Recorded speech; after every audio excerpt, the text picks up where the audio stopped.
आज की थीम है 2024 का दंगा। सबसे पहले हमारी जो थीम है आपको वो दिखाते हैं। 2024 का दंगा फाइल्स क्यों है ये बताएंगे कुछ मिनटों के बाद, लेकिन हमारी दूसरी खबर क्या है ये भी आपको जानना बहुत जरूरी है। ये जो हमारी दूसरी खबर है इसको देखिए अब आप।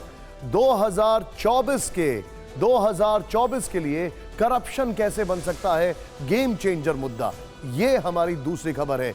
तीसरी खबर की अगर बात की जाए, राहुल गांधी को सूरत सेशंस कोर्ट में जमानत तो मिल गई, लेकिन इस अपील के बहाने कांग्रेस की पॉलिटिक्स क्या थी आपको ये हम दिखाएंगे। फिर इसके बाद चौथी खबर जो है, चौथी खबर एक सवाल के साथ, भारत में सबसे बड़ी डेटा चोरी की वारदात हुई है। क्या आपका भी डेटा चोरी हुआ है? आप कैसे जानेंगे कि आपका डेटा चोरी हुआ है? आपको कैसे पता लगेगा ये हम आपको बताने वाले हैं। लेकिन इस सब के बीच में एक और बड़ी खबर जो हम आपको दिखाने जा रहे हैं वो ये है कि पांचवी खबर सेंट पीटर्सबर्ग ब्लास्ट की, जिसमें पुतिन की दुश्मन लेडी किलर के बारे में हम आपको बताएंगे। और फिनलैंड कल नेटो में शामिल हो जाएगा, पुतिन के लिए कितना चिंताजनक है यह भी हम आपको बताएंगे। लेकिन आज फिक्र की शुरुआत करते हैं 3 सबसे बड़े सवालों से। यह देखिए अब आप, वो सवाल जिनके संबंध आपसे हैं, हमसे हैं और देश के करोड़ों मतदाताओं से हैं। खबर बंगाल और बिहार की हिंसा से जुड़ी है, जिसमें सवाल है कि ध्यान से देखिए, हिंसा फाइल्स में आपको दिखा रहा हूं 2024। पहला सवाल क्या है? पहला सवाल, बंगाल और बिहार में हिंसा संयोग है या प्रयोग? क्या बंगाल बिहार में हिंसा का चुनावी कनेक्शन है? 2024 में वोट के लिए 2 राज्यों में नफरत का खेल, सोचिए जरा। हम सबसे पहले आपको बिहार के सासाराम से आइए तस्वीर दिखाते हैं। बिहार के सासाराम में रामनवमी पर जो हिंसा शुरू हुई थी वो आज भी देखने को मिली है। तस्वीरें मैं आपको दिखाने जा रहा हूं, जरा देखिएगा। आज सासाराम के मोची टोला इलाके में, ये देखिए तस्वीर देखिए अब आप, दीवार पर बम फेंका गया है। सुबह 4 बजे के करीब मकान के ऊपर बम फेंका गया है। दीवार पर बम मारने के निशान साफ दिखाई दे रहे हैं यहां पर। इस घटना के बाद से इलाके में भारी तनाव है। हैरानी की बात यह है कि आरएएफ की टीम वहां पर फ्लैग मार्च करती है, उसके बाद यह सब हो रहा है। सुरक्षा बल तैनात है वहां पर। एफएसएल की टीम ने हमले वाली जगह पर जांच करना शुरू कर दिया है। रोचक बात क्या है, जब मैंने अपने सहयोगी से पूछा, हमारे जो रिपोर्टर है उनसे मैंने बात की कि मामला क्या है, तो उन्होंने कहा क्योंकि बम की इंटेंसिटी कम थी इसलिए पुलिस कह रही है कि ये पटाखा था। सोचिए, इंटेंसिटी कम थी इसलिए पटाखा हो गया। सासाराम में जिला प्रशासन का दावा है कि शहर में शांति है, लोगों की दिनचर्या सामान्य हो रही है बम फटने के बाद। उधर गृह मंत्रालय भी एक्शन में है, यहां अर्धसैनिक बलों की तैनाती की गई। शहर में फ्लैग मार्च किया जा रहा है। लेकिन सासाराम में जो परिवार हिंसा के बाद पलायन कर चुके थे वो आज चौथे दिन भी दहशत में अपने घरों को वापस नहीं लौटे। सासाराम में पलायन पर टीवी 9 संवाददाता रूपेश कुमार की यह ग्राउंड रिपोर्ट जरूर देखिएगा। बिहार के सासाराम में सहजालाल पीर और उसके आसपास के 3-4 मोहल्लों में पलायन की कहानी जस की तस है, वैसी ही है। हालांकि कुछ नए घर हैं जहां पर ताले बंद हो गए हैं। हालांकि ये सामने अगर आप देखें तो ये जो मकान है उसके बगल में दुकान भी है, ये सब में ताले लगे हुए हैं। यहाँ का छोड़ के आप सब अब दूसरी जगह शिफ्ट हुए हैं, उनको मार थोड़ी खाना है। व्यवस्था नहीं है तो हम कैसे घर में चलें? व्यवस्था रही तब ना। और ये मिली जुली संस्कृति के लोग यहाँ पे रहते हैं, लेकिन यहाँ देखिए ये जो घर हैं ये सब में ताले लगे हुए हैं। बिहार हिंसा को लेकर विधानसभा में जमकर हंगामा हुआ। बीजेपी ने कहा कि बिहार आतंकियों का गढ़ बनता जा रहा है। बिहार सदन आज हंगामे के कारण स्थगित भी हुआ, तो वहीं सदन के बाहर बीजेपी और महागठबंधन आमने सामने आ गए। आजादी के 75 साल बिहार में, बंगाल में या देश के किसी राज्य में किसी ने तजिया पर पत्थर फेंका, तलवार चलाया, तो आखिर मेरे रामनवमी के जुलूस पर पत्थर क्यों? दुर्भाग्यपूर्ण घटना है। दरअसल आज भारतीय जनता पार्टी की जो राजनीति है उस राजनीति का एक ही आधार है, वो घृणा और नफरत जो है फैलाना और उसके आधार पर वोट हासिल करना। बिहार हिंसा को लेकर अब गृह मंत्री अमित शाह का एक बयान भी महागठबंधन को पलटवार की वजह दे रहा है। गृह मंत्री के बयान पर सियासी बवाल हो गया है। ध्यान से देखिएगा अब आप।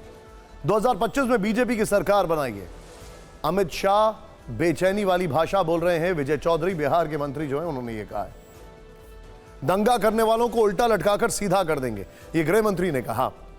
गृह मंत्री ऐसी भाषा का इस्तेमाल कैसे कर सकते हैं, कैसे कर सकते हैं, ये उन्होंने कहा। माफी चाहूंगा उस ग्रामेटिकल एरर के लिए। यहां पर ये वार और पलटवार हुआ है। इस सब के बीच में सोचिए जरा, इस सब के बीच में आपको एक और खबर बताना जरूरी है। कल बिहार के डिप्टी सीएम तेजस्वी यादव ने हिंसा के लिए सीधे बीजेपी को घेरा था। ट्वीट करके आरोप लगाए थे कि बिहार में सद्भाव बिगाड़ने की ये संघी कोशिश है, ये उन्होंने कहा था तेजस्वी यादव ने। और जिन राज्यों में बीजेपी कमजोर है वहां बौखलाई है, उपद्रवियों को चिन्हित कर कठोर कार्रवाई करेंगे तेजस्वी यादव, डिप्टी सीएम बिहार।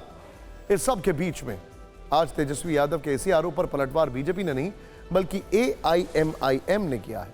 ओवैसी ने तेजस्वी के बयान को रीट्वीट करते हुए तंज कसा है। एक्सक्यूज मी, सरकार आपकी है, क्या कहा उन्होंने, ध्यान से देखिए। जान माल के हिफाजत की जिम्मेदारी आपकी है, आपकी। उन्होंने कहा तारीखी मदरसा अजीजिया को जला दिया गया। कुरान शरीफ को, आगे दिखाइए जरा, कुरान शरीफ के जले हुए पन्ने हमने देखे। क्या आप या चाचा वहां जाएंगे? क्या मरम्मत की जिम्मेदारी सरकार लेगी या दूसरों का वोट खोने का डर है? असदुद्दीन ओवैसी, AIMIM अध्यक्ष। ओवैसी का यह बयान बताता है कि हिंसा के बहाने मुस्लिम वोटों को कैश कराने का खेल भी तेज हो चुका है और कुछ ऐसा ही खेल अब बंगाल में भी खेला जा रहा है। वैसे सियासत से हटकर अगर एक्शन की बात करें तो सासाराम में हिंसा के बाद अब तक हुए एक्शन का आज का अपडेट ये है। ये जो अपडेट है वो मैं आपको दिखाता हूं। सुलगता बिहार, संयोग या प्रयोग? सोचिए, सुलगता बिहार, संयोग या प्रयोग? अब तक जो FIR दर्ज की गई है, आइए जरा फैक्ट्स दिखाइए जरा। अब तक जो FIR दर्ज की गई है वो देखिए जरा। 3 FIR दर्ज की गई हैं, गिरफ्तारियां 43 हुई हैं। बम ब्लास्ट से जो है वो बड़ा तनाव है, शहर में धारा 144 लागू है और सैनिक बलों का फ्लैग मार्च हुआ है। सवाल ये पूछे जा रहे हैं, जरा ध्यान दीजिएगा, इस डेटा को फिर से रोल ऑन करें। सवाल ये पूछे जा रहे हैं, रामनवमी पर हिंसा की खबर महाराष्ट्र और गुजरात से भी आई थी लेकिन वहां पर तेजी से कंट्रोल पा लिया गया। ऐसे सवाल पूछे जा रहे हैं, यहां पर चीजों को कंट्रोल में आते आते इतना वक्त कैसे लग गया और यही हाल बंगाल में भी क्यों देखने को मिला? नालंदा हिंसा में एक्शन की बात करें तो हमारे पास जानकारी यह है कि नालंदा में पैरामिलिट्री की 3 कंपनियों को तैनात किया गया है। आज बिहार के डीजीपी ने हिंसा प्रभावित इलाके का दौरा किया। देखिए जरा, मैं आपको फैक्ट्स बता रहा हूं, इनको जरा ध्यान दीजिएगा। नालंदा हिंसा पर जो अपडेट है वो देखिए अब आप। अब तक जो FIR दर्ज की गई है वो 15 FIR दर्ज की गई हैं। अब तक गिरफ्तारी 130 की हो चुकी है। 4 अप्रैल तक इंटरनेट सेवाएं बंद हैं, स्कूल कॉलेज बंद रखने के आदेश दिए गए। सीएम ममता बनर्जी ने आज फिर बीजेपी पर दंगा कराने का आरोप लगाया तो बीजेपी ने ममता पर मुस्लिम कार्ड खेलने का आरोप लगाकर पलटवार किया और NIA जांच की मांग की है। 160টা সেন্ট্রাল টিম পাঠিয়েছে, বাংলায় এসছে, 5 স্টার হোটেলে থেকেছে, ভালো মন্দ খেয়েছে, দাঙ্গা বাঁধিয়েছে, বিজেপির ঘরে গিয়ে মিটিং করেছে, বাড়ি ফিরে গেছে। मुस्लिम लोगों को खुश करने के लिए ये प्री प्लान्ड जो कॉन्स्पिरेसी ममता बनर्जी ने किया था। हम सिर्फ रामनवमी नहीं, रामनवमी, दुर्गा पूजा विसर्जन, सरस्वती पूजा बंद करना, ये सब पश्चिम बंगाल में दिखाई देते हैं। ये लोग चाहते हैं कि केंद्रीय सरकार इसको ठीक से देखे। हम लोग NIA इंक्वायरी मांग रहे हैं। वैसे ममता बनर्जी ने आज फिर से हिंसा की आशंका जताई और इस पर हनुमान जयंती पर गड़बड़ी का अंदेशा जताया। यह खबर जरा ध्यान से देखिएगा। अब इसमें कोई सारी चीजें सामने आ रही हैं। अब की बार हनुमान जयंती पर हिंसा, ये हमारा एक आपके सामने कवर है, लेकिन अब पश्चिम बंगाल की सीएम ममता बनर्जी को अंदेशा है किस चीज का, ध्यान से देखिए। पब्लिक मीटिंग में हनुमान जयंती का जिक्र किया, कुछ ऐसा ही जिक्र पहले भी किया था, वो मैं आपको आगे बताऊंगा। कुछ लोग फैला सकते हैं गड़बड़ी, ममता बनर्जी ने यह कहा है ऐसे लोगों से सावधान रहने की जरूरत है। ममता ने यह कहा है मुस्लिम भाइयों से रक्षा की अपील करती हूं। ममता ने कहा है हिंदू भाई भी मुस्लिम भाइयों की रक्षा करें। मेरा सवाल यह है कि अगर इतनी जानकारी है तो स्टेट पुलिस, अब आप इससे आगे समझ सकते हैं। लेकिन बंगाल में हिंसा होगी, ममता बनर्जी को यह पक्के तौर पर पहले से मालूम होता है, इसीलिए हिंसा पर दीदी की सियासी मंशा सवालों के घेरे में है। देखिए इधर यहां पर हिंसा पर दीदी की सियासी मंशा क्या है। आइए अब आपको मैं जरा ये वाले फैक्ट दिखाता हूं। रामनवमी पर हिंसा का अंदेशा जताया था, हम सबको पता है। ये शोभा यात्रा निकालने के दौरान हिंसा हुई। हनुमान जयंती पर हिंसा का अंदेशा जताया। 6 अप्रैल को लेकर पश्चिम बंगाल में तनाव है। ममता बनर्जी के पास गृह मंत्रालय भी है, हिंसा को लेकर पहले से इनपुट होते हैं। बंगाल पुलिस हिंसा के बाद एक्शन में क्यों आती है, पहले से हिंसा रोकने की तैयारी क्यों नहीं करती है? बड़ा इसका एग्जाम्पल है कि खुद डीजीपी को अपनी प्रेस कॉन्फ्रेंस कैंसिल करनी पड़ जाती है। आज फिक्र इस बात की है कि क्या हिंसा चुनाव जीतने के लिए कराई जाती है? क्या हिंसा का मतदाताओं पर असर होता है? क्या हिंसा के बाद हिंदू वोटों का ध्रुवीकरण होता है? क्या मुस्लिम वोट एक तरफा पड़ते हैं? ये समझने से पहले बिहार और बंगाल में 2019 लोकसभा चुनाव के नतीजे देखते हैं। जरूरी है यह एनालिसिस। सीधे आइए अब आपको मैं एनालिसिस बताता हूं। सबसे पहले हम बंगाल की बात करते हैं, वहीं से शुरुआत करते हैं। पश्चिम बंगाल में अगर मैं बात करूं 2019 की, जो फैक्ट्स हमारे सामने, अब 2019 के फैक्ट्स की अगर बात करूं, पश्चिम बंगाल के जो चुनावी नतीजे, उन पर अगर हम नजर डालें तो क्या फैक्ट सामने आ रहे हैं, ध्यान से देखिएगा। पश्चिम बंगाल में 2019 के चुनावी नतीजे, टीएमसी 22 सीटें हैं। यहां पर आपको ये जो फैक्ट्स दिखाई दे रहे हैं, मैं थोड़ा सा नीचे आके आपको बताना चाहूंगा। बीजेपी 18 सीट और कांग्रेस को 2 सीटें मिली थीं। पश्चिम बंगाल में लोकसभा की कुल 42 सीटें हैं। लेकिन ममता बनर्जी पर बीजेपी आरोप लगाती रही है कि मुस्लिम वोटों के लिए टीएमसी तुष्टीकरण खेलती है। हिंदुओं की धार्मिक भावनाएं इसलिए रामनवमी पर आहत की गई हैं। क्या बीजेपी के ये आरोप बंगाल के वोट मीटर को देखकर सही कहे जा सकते हैं? पश्चिम बंगाल का वोट मीटर क्या है? 2019 के लोकसभा चुनाव में एनडीए को, ध्यान से देखेगा ये फैक्ट्स, 57% हिंदुओं के वोट मिले। 2019 के चुनाव में टीएमसी लेफ्ट कांग्रेस को 70% मुस्लिम वोट। 2019 के चुनाव में टीएमसी को सबसे ज्यादा मुस्लिम वोट मिले। 2021 के विधानसभा चुनाव में कुल 42 मुस्लिम उम्मीदवार जीते थे। 2021 के विधानसभा चुनाव में टीएमसी के 41 मुस्लिम उम्मीदवार जीते। अब कुछ फैक्ट्स की बात करते हैं, और ये जो फैक्ट्स मैं आपको बता रहा हूं, इनको समझना बहुत जरूरी है, क्योंकि बिहार की बात करें, बंगाल को आपने देखा, लेकिन बिहार के एनालिसिस में अगर बात करें तो बिहार में 2019 की अब हम बात करते हैं। आइए जरा मैं आपको कुछ फैक्ट्स दिखाता हूं। बिहार में 2019 का लोकसभा चुनाव कई मायनों में ऐतिहासिक था। तब बीजेपी, जेडीयू, एलजेपी 7 चुनाव लड़े और विपक्षी दलों का सूपड़ा साफ कर दिया। अब जो फैक्ट्स हैं वो देखिए अब आप। बिहार में 2019 चुनाव के नतीजे, BJP 17 seat, JDU 16 seat, LJP 6 seat, Congress 1 और कुल 40 सीट। बिहार में 2019 के लोकसभा चुनाव में हिंदू और मुस्लिम वोटों की बात करें तो अब इसका एनालिसिस समझना बहुत जरूरी है। हिंदू और मुस्लिम वोटों की बात करें तो क्या है इसमें? 2019 में 65%, 65% हिंदुओं ने एनडीए को वोट किया। 2019 में 77% मुस्लिमों ने आरजेडी प्लस कांग्रेस को वोट किया। 2019 में बीजेपी के साथ एनडीए का हिस्सा थी जेडीयू। 2019 में मुख्य विपक्षी आरजेडी को एक भी सीट नहीं मिली, लेकिन 2024 में आरजेडी और जेडीयू साथ में चुनाव लड़ सकती हैं। 2024 में बीजेपी के लिए बिहार में मुश्किलें बढ़ सकती हैं। इसके बाद 2025 में बिहार में विधानसभा के चुनाव भी होंगे। बिहार में बैक टू बैक 2 चुनाव होने के कारण सियासी पंडित हिंसा के सियासी कनेक्शन को तलाश रहे हैं। वैसे हिंसा पर सियासी शोर के बीच ये मुद्दा अब सुप्रीम कोर्ट पहुंच चुका है। वकील विष्णु जैन के जरिए हिंदू फ्रंट फॉर जस्टिस ने सुप्रीम कोर्ट में एक याचिका दाखिल करके हिंसा प्रभावित राज्यों के मुख्य सचिवों से रिपोर्ट तलब करने की मांग की है। इसके अलावा हिंसा के दौरान घायल या नुकसान झेलने वाले राम भक्तों को मुआवजा देने की मांग उठाई गई है। 5 अप्रैल को इस याचिका को सीजेआई डीवाई चंद्रचूड़ की बेंच के सामने मेंशन किया जाएगा। 2024 क्या है तस्वीर, दिखाइए जरा। करप्शन फाइल्स, ठीक सुना आपने।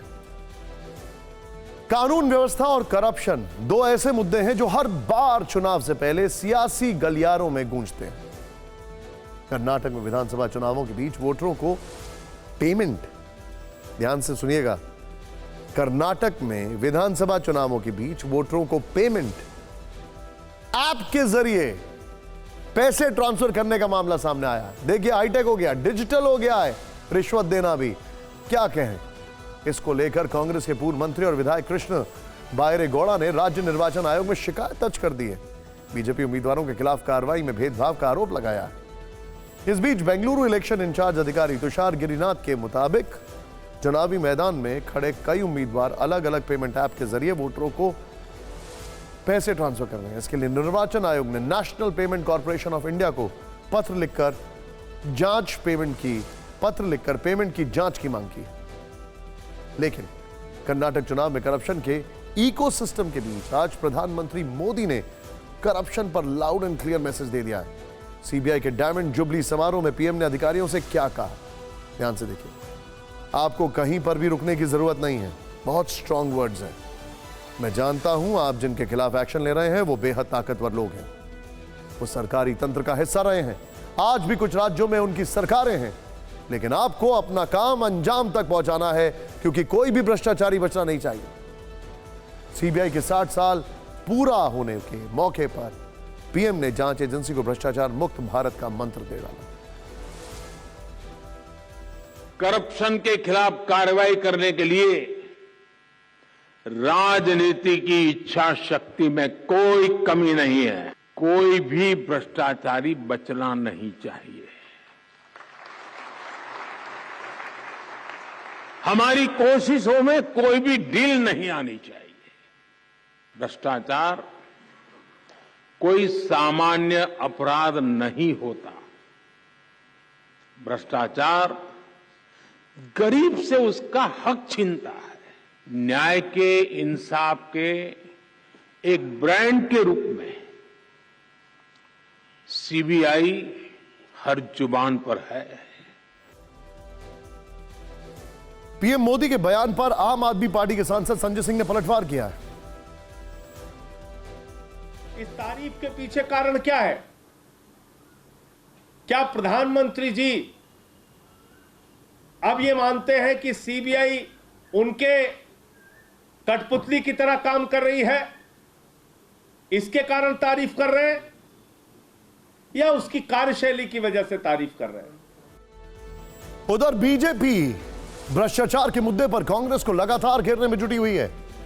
बीजेपी ने कांग्रेस के भ्रष्टाचार की पोल खोलने के लिए ट्विटर पर कांग्रेस फाइल्स नाम से सीरीज की शुरुआत की है, जिसके तहत अब तक 2 एपिसोड शेयर किए जा चुके हैं। पहले एपिसोड में कांग्रेस के भ्रष्टाचार और घोटालों का जिक्र, जबकि दूसरे में पेंटिंग के नाम पर उगाही और पद्म भूषण देने के वादे की कहानी जैसी बातें दिखाई गई हैं। कांग्रेस सांसद राजीव शुक्ला ने बीजेपी के सभी आरोपों को झूठा करार दिया। जिनको आरोप वो बनवाया था सब एमपी हो गए, आ गए, सब बरी हो गए कोर्ट से। ये तो पूरा जो वही झूठा जो आरोप है सब झूठे साबित हो गए। यानी करप्शन एक मुद्दा है, तो अब जल्दी से नजर डालते हैं कि कांग्रेस राज के कुछ बड़े घोटालों पर, जिसको लेकर बीजेपी लगातार आवाज बुलंद करती आई है और इनको मुद्दा बनाते आई है।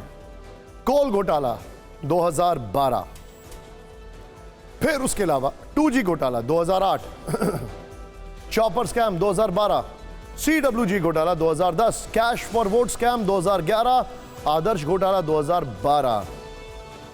वहीं कांग्रेस भी ललित मोदी, नीरव मोदी, माल्या और हाल के वक्त में अडानी को मुद्दा बनाकर बीजेपी पर घोटाले के आरोप लगाती आई है। पुराने करप्शन की फाइल्स निकल गई। इस तरह यह तय है कि 2024 के लोकसभा चुनाव में कांग्रेस और बीजेपी एक दूसरे की करप्शन फाइल्स खोलने के लिए तैयार हो चुके हैं। राहुल गांधी की तस्वीर 2024 राहुल फाइल्स। मानहानि केस में के बहाने 2024 को साधने की कोशिश कांग्रेस भी कर रही है। मोदी सरनेम मामले में सूरत की मजिस्ट्रेट कोर्ट के फैसले को 11 दिन बाद राहुल गांधी ने सूरत की सेशंस कोर्ट में चुनौती दी। राहुल गांधी ने कोर्ट में 2 याचिका लगाई थी। पहली याचिका रेगुलर बेल और दोष सिद्धि पर रोक के लिए थी, जबकि दूसरी याचिका सजा के खिलाफ अपील के लिए लगाई गई थी। राहुल गांधी की अपील क्या थी, कोर्ट में क्या हुआ, आइए देखें। सेशंस कोर्ट ने राहुल की अंतरिम जमानत बढ़ा दी। राहुल गांधी की जमानत 13 अप्रैल तक बढ़ी। 13 अप्रैल को 2 साल की सजा के खिलाफ सुनवाई हुई। 13 अप्रैल को राहुल को कोर्ट में हाजिर होने से छूट है। 10 अप्रैल तक शिकायतकर्ता को जवाब देना होगा। राहुल की अपील पर सुनवाई 3 मई को होगी। सूरत सेशंस कोर्ट की आज की सुनवाई और फैसले का क्या मतलब है, चलिए इसे समझ लेते हैं। सूरत सेशंस कोर्ट के फैसले का क्या मतलब है, एक एक चीज समझिएगा जरा। कोर्ट ने सजा पर कोई रोक नहीं लगाई है। फिलहाल सांसद के तौर पर अयोग्य रहेंगे राहुल, सभी पक्षों को सुने बिना रोक नहीं लगा सकते, कोर्ट ने कहा। सूरत कोर्ट ने सजा पर रोक लगाई तो सदस्यता बहाल होगी। सूरत कोर्ट से राहत नहीं मिली तो हाई कोर्ट और सुप्रीम कोर्ट जाने का विकल्प है। इस सब के बीच में सूरत सेशंस कोर्ट से जमानत मिलने के थोड़ी देर बाद राहुल गांधी ने एक ट्वीट किया। राहुल ने इस ट्वीट में मोदी सरकार पर अटैक किया। राहुल गांधी ने क्या लिखा, यह देखते हैं। मानहानि केस में राहुल गांधी का ट्वीट जो है, ये मित्रकाल के विरुद्ध लोकतंत्र को बचाने की लड़ाई है। इस संघर्ष में सत्य मेरा अस्त्र है और सत्य ही मेरा आसरा, राहुल गांधी ने यह लिखा है।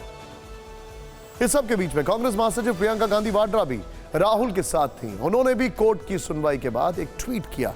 प्रियंका गांधी ने राहुल के ट्वीट को रीट्वीट करते हुए कवि रामधारी सिंह दिनकर की लाइनों का इस्तेमाल किया है। मानहानि केस में प्रियंका गांधी का ट्वीट है, सूरमा नहीं विचलित होते, क्षण एक नहीं धीरज खोते, विघ्नों को गले लगाते हैं, कांटों में राह बनाते हैं। यह प्रियंका गांधी ने लिखा। राहुल गांधी लाव लश्कर के साथ सूरत कोर्ट पहुंचे। मानहानि केस में मजिस्ट्रेट कोर्ट के फैसले के खिलाफ अपील को राहुल गांधी ने शक्ति प्रदर्शन में बदल दिया। कानूनी दांवपेच कोर्ट में लड़े जाने थे, लेकिन कांग्रेस ने इसे सियासी लड़ाई बना दिया। कैसे, इस रिपोर्ट में देखिए।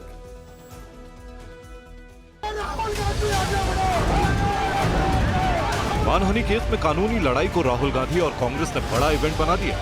सुबह से ही कांग्रेस एक्टिव हो गई। सुबह सोनिया गांधी ने राहुल से उनके घर पर मुलाकात की। दिल्ली से लेकर सूरत तक कांग्रेस नेता और कार्यकर्ता राहुल के साथ साई की तरह नजर आए। दिल्ली से सूरत की फ्लाइट में प्रियंका गांधी हर पल राहुल के साथ मौजूद रही। कांग्रेस शासित तीनों राज्यों राजस्थान, छत्तीसगढ़ और हिमाचल प्रदेश के मुख्यमंत्री भी राहुल के साथ कोर्ट पहुंचे। कांग्रेस के संगठन महासचिव केसी वेणुगोपाल और गुजरात कांग्रेस के कई सीनियर नेता भी सूरत में डेरा डाले रहे। ऐसा लगा कि कांग्रेस राहुल पर आई आपदा को अवसर में बदलने को आतुर है। सूरत कोर्ट के बाहर कांग्रेस कार्यकर्ताओं ने पोस्टर बैनर के साथ ताकत दिखाई। कुछ इसी तरह के पोस्टर एयरपोर्ट से कोर्ट तक लगाए गए, जिन पर राहुल गांधी की तस्वीर के साथ वो नारे लिखे थे, जो 2024 के लिए कांग्रेस की सियासी लड़ाई की तस्वीर हो सकते हैं। सवाल यह है कि राहुल गांधी ने आज जो कुछ भी किया या उनके साथ जो कुछ भी हुआ, क्या उसमें वो सिंपैथी वेव जनरेट करने की कोशिश कर रहे हैं या जनरेट कर सकते हैं, ये सवाल है। और अगर ऐसा कुछ हो भी सकता है तो उसका इंपैक्ट कितना लंबा रह सकता है या कहां तक जा सकता है। राहुल गांधी को अपील के लिए खुद सूरत कोर्ट जाने की जरूरत नहीं थी। राहुल की तरफ से उनके वकील अपील कर सकते थे, लेकिन वो खुद कोर्ट पहुंच गए। इसे बीजेपी ने मुद्दा बना लिया। केंद्रीय कानून मंत्री किरण रिजिजू ने कहा कि कांग्रेस न्यायपालिका पर प्रेशर बना रही है। कांग्रेस अध्यक्ष मल्लिकार्जुन खड़गे ने कहा कि यह शक्ति प्रदर्शन नहीं है। इतिहास में कोर्ट के ऊपर इस तरह का दबाव किसी नेता, किसी दल ने आज तक नहीं किया। कांग्रेस के पूर्व प्रधानमंत्री नरसिम्हा राव जी का जब कन्विक्शन हुआ तो इस तरह का हाई तौबा मचाया था क्या? उस समय कांग्रेस के लोग जुलूस निकल के कोर्ट में गए थे क्या? तो ये एक आदमी, एक परिवार, दल से ऊपर और देश से ऊपर, ये कोई हमारे लोकतंत्र की नहीं है, अच्छा चित्र नहीं है। शक्ति प्रदर्शन नहीं है। तो हमारे लीडर है तो लीडर के साथ खड़े होने के लिए सभी लोग जाते हैं। कोर्ट के निर्णय के ऊपर हम बहस नहीं कर सकते, लेकिन अन्याय के खिलाफ तो हम लड़ सकते हैं।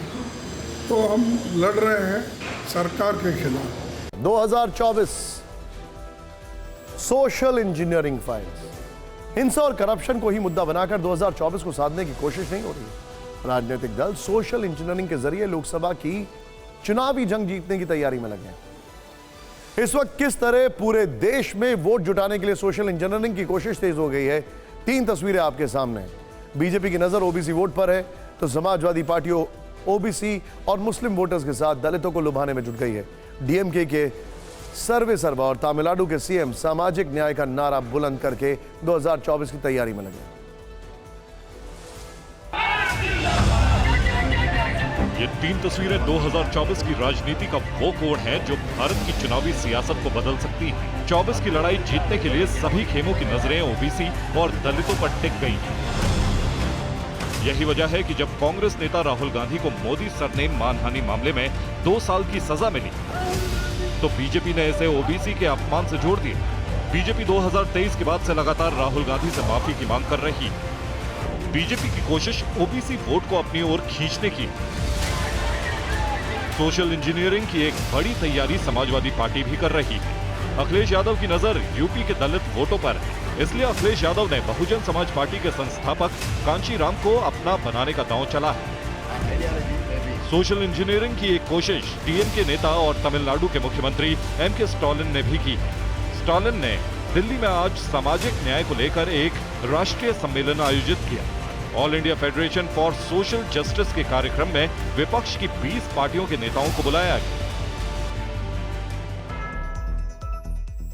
अखिलेश यादव ने हाल ही में बाबा साहेब वाहिनी का गठन भी किया है, जो समाजवादी पार्टी के दलित समाज की फ्रंटल ऑर्गेनाइजेशन होगा। यूपी में दलित फैक्टर की अगर बात करें, अखिलेश की कहां है नजर। दरअसल अखिलेश की ये कोशिश यूपी के 22% दलित वोटर्स के लिए है। यूपी के 20 जिलों में SC/ST वोटर 25% से ज्यादा हैं। 403 में से करीब 300 विधानसभा सीटों पर दलित वोट प्रभावी है। 2022 के विधानसभा चुनाव में बीएसपी का दलित वोट छिटका है। 2022 विधानसभा चुनाव में बीएसपी को सिर्फ 13% वोट मिले। समाजवादी पार्टी की नजर इसी दलित वोट बैंक पर लगी। देश और दुनिया में क्या कुछ हो रहा है, एकदम तेज रफ्तार से टॉप 9 में दिखाते हैं। यूपी में योगी सरकार के ने पाठ्यक्रम से मुगलों का चैप्टर किया क्लोज। मुगल दरबार का इतिहास नहीं पढ़ेंगे, अब यूपी के छात्र। यूपी और सीबीएसई बोर्ड में होगा बदलाव। मोदी सरकार के 9 साल पूरा होने पर जश्न की तैयारी। कार्यक्रम की तैयारियों को लेकर संसद भवन में बैठक में पीयूष गोयल, स्मृति ईरानी जैसे बड़े नेता शामिल। मोदी सरकार की उपलब्धियों को जनता तक पहुंचाने को लेकर हुई चर्चा। शराब घोटाले में मनीष सिसोदिया को नहीं मिली राहत। अदालत ने सिसोदिया की न्यायिक हिरासत 17 अप्रैल तक बढ़ाई।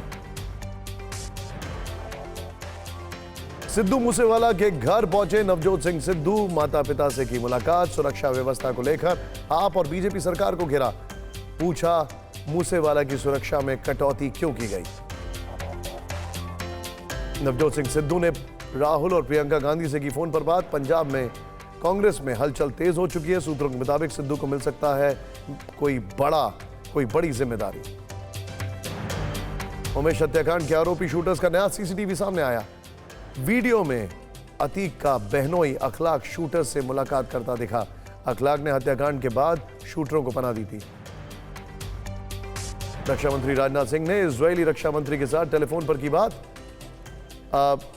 योआव गैलेंट को रक्षा मंत्री बनने की दी बधाई। आत्मनिर्भर भारत पर दोनों के बीच हुई बातचीत। महंगे हवाई किराए को लेकर एक्शन में सरकार। 5 अप्रैल को संसदीय समिति की होगी बैठक। निजी एयरलाइंस और एयरपोर्ट ऑपरेटर्स के प्रतिनिधि भी बैठक में होंगे शामिल। बाघों को लेकर सरकार ने संसद में पेश की रिपोर्ट। कहा 2018 से 2022 के बीच देश में बाघों की मौत की संख्या में हुई वृद्धि। नेचुरल डेथ की संख्या हुई दोगुनी। यूक्रेन के हाइमार्स अटैक का वीडियो आया सामने। ब्रेक करें इस वक्त की बड़ी खबर। यूक्रेन ने डोनेस्क पर किया हाइमार्स से attack. With the visuals Vijay. Donetsk में रूस और यूक्रेन के बीच कांटे की जंग। ये देखिए, यूक्रेन ने हाइमार्स की बैटरी से जो अटैक किया उसकी तस्वीरें आ रही हैं।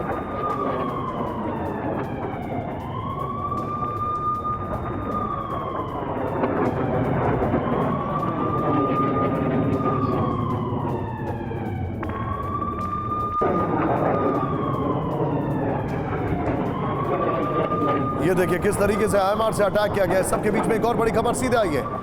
यूक्रेन रूस की इन्फेंट्री की आमने सामने की जंग, इसमें एम्बियंस अब करिएगा। रूसी ट्रेंचेस पर यूक्रेन ने किया अटैक, एम्बियंस अब करिएगा। इस वीडियो को फिर से प्ले ऑन करिए विजय। ये देखिए रूसी सैनिकों को यूक्रेन ने बनाया बंधक। ये बताया जा रहा है, ये वीडियो बाखमुख के आसपास का बताया जा रहा है, जिसमें देखिए रशियन ट्रेंचेस को निशाना बनाया गया है।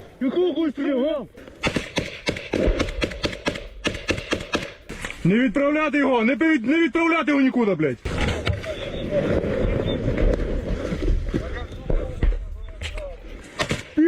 अवदीविका में यूक्रेनी वॉच टावर को गिराया। दिखाइए जरा विजुअल्स। इस वक्त की बड़ी खबर, यूक्रेन के वॉच टावर को गिराया गया अवदीविका में।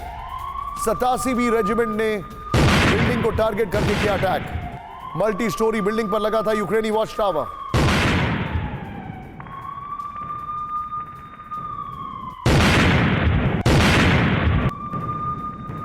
ये इस वक्त की बड़ी खबर है। सबसे बड़ी कवर स्टोरी जो हमारी लीड स्टोरी है इंटरनेशनल अफेयर्स में, नेटो में फिनलैंड महाविध्वंस का काउंटडाउन। यूक्रेन युद्ध के बीच आज की सबसे बड़ी खबर, फिनलैंड कल नेटो में होगा शामिल। इस वक्त की बड़ी खबर ब्रेक करें। फिनलैंड की सदस्यता पर नेटो चीफ का बयान विजुअल्स के साथ दिखाइए। फिनलैंड कल नेटो का 27 सदस्य बन जाएगा। नेटो चीफ को दिखाइए प्लीज। रूस के साथ नेटो का बॉर्डर अब डबल होगा। स्टोल्टनबर्ग, फिनलैंड के आने से हमारी ताकत और बढ़ेगी, स्टोल्टनबर्ग ने कहा। इसके बाद एक और बड़ी खबर सीधा आई है। फिनलैंड की वजह से नेटो रूस के बीच तनाव बढ़ा। इस वक्त की बड़ी खबर, रूस ने कहा मॉस्को अपनी सेना को और मजबूत करेगा। दोनों ब्रेकिंग, दोनों शॉट दिखाइए।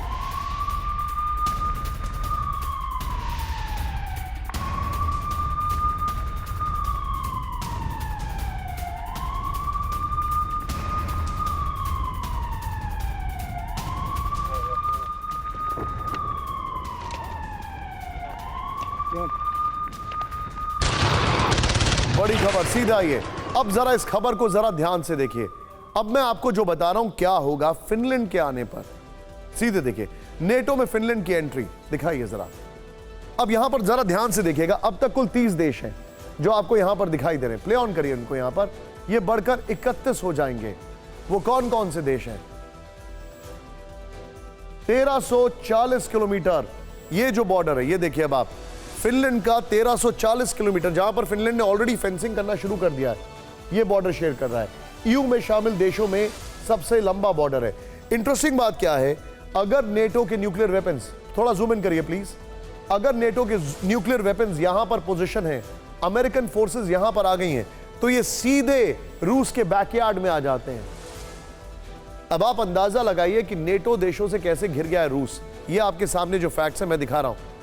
Norway, Latvia, Estonia, Lithuania, Poland, Finland, ये कंट्रीज आपके सामने दिखाई दे रही हैं। ये कैसे रूस को घेर रही हैं, ये सामने आपको दिखाई दे रहा है।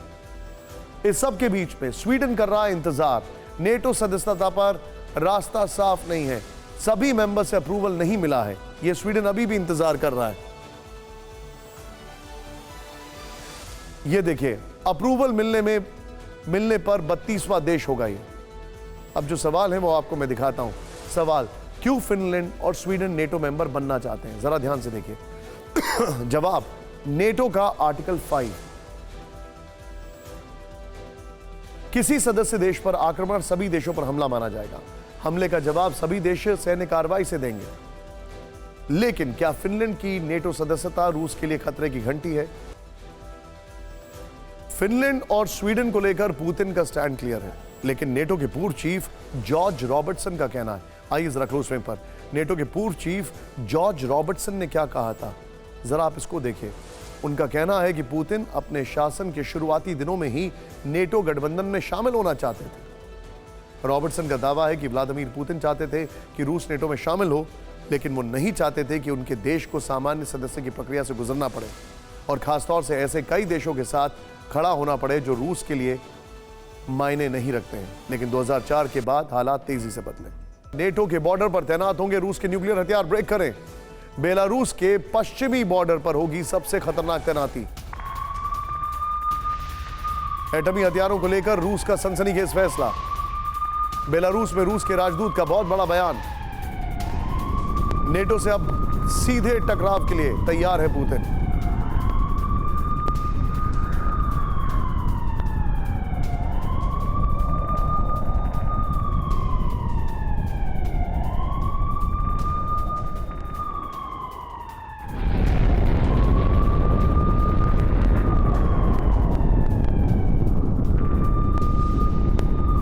नेटो के दरवाजे पर रूसी एटम सीधे आई है। रूस टैक्टिकल न्यूक्लियर हथियार बेलारूस के पश्चिमी बॉर्डर पर तैनात करेगा।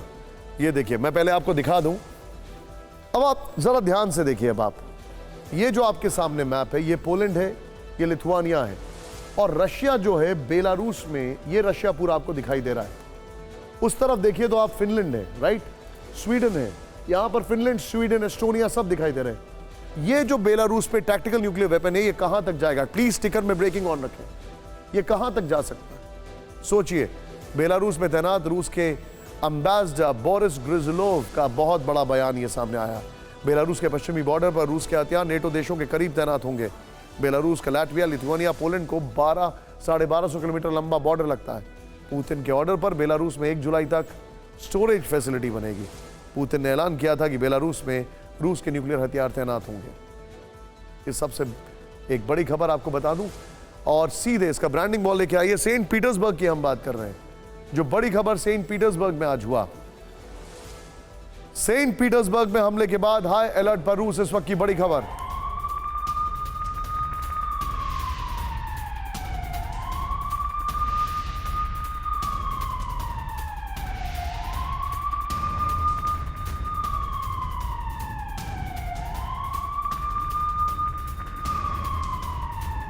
मई में होने वाले विक्ट्री डे के लिए कड़ी की गई सुरक्षा। रूस में विक्ट्री डे सेलिब्रेशन के लिए सुरक्षा के खास इंतजामात।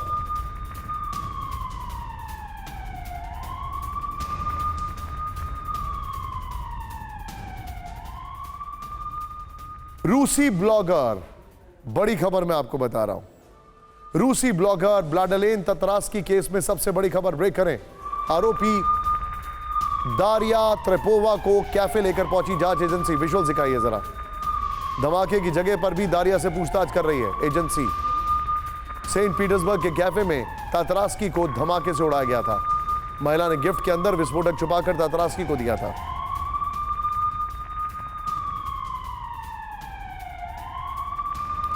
तीनों तस्वीरें दिखाइए। अब आपको जो तस्वीरें मैं दिखा रहा हूं, इनको जरा ध्यान से देखिएगा किस तरीके से। Camera number 1, camera number 2, camera number 3, ये देखिए विस्फोटक ले जाते हुए विस्फोटक वाला गिफ्ट और कैफे में धमाका।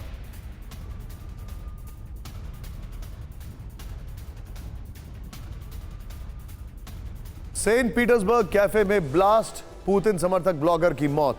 ये जो हमारे सामने फैक्ट है, देखिए लाइव इवेंट के दौरान विस्फोट से ब्लॉगर ततरास्की को उड़ाया गया, ये जानकारी है। दारिया त्रेपोवा ने ब्लॉगर ततरास्की को गिफ्ट में मूर्ति भेंट की। मूर्ति के साथ इम्प्रोवाइज एक्सप्लोसिव डिवाइस छुपा कर रखा गया। ततरास्की के हाथ में ही मूर्ति में जबरदस्त विस्फोट हो गया था।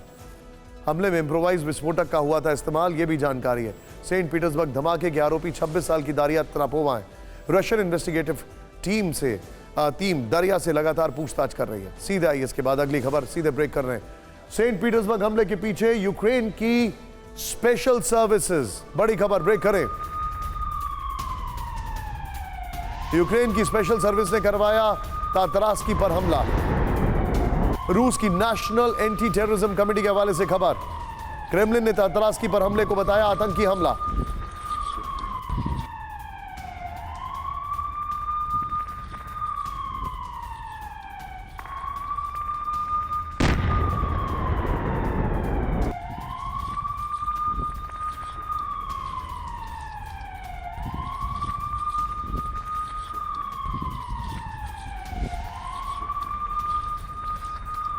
इस सब के बीच में अगली खबर, जरा ध्यान से देखिएगा।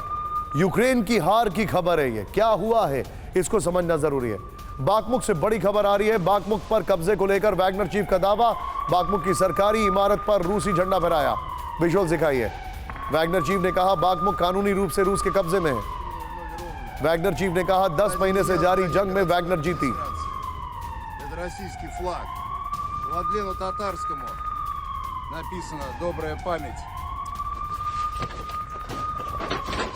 इस सब के बीच में एक और बड़ी खबर सीधा आई है। वैगनर चीफ के दावे को रूस ने किया खारिज। इस वक्त की बड़ी खबर, ब्रेक करें। बाखमुख में अब भी जारी है भीषण जंग, कीव ने कहा।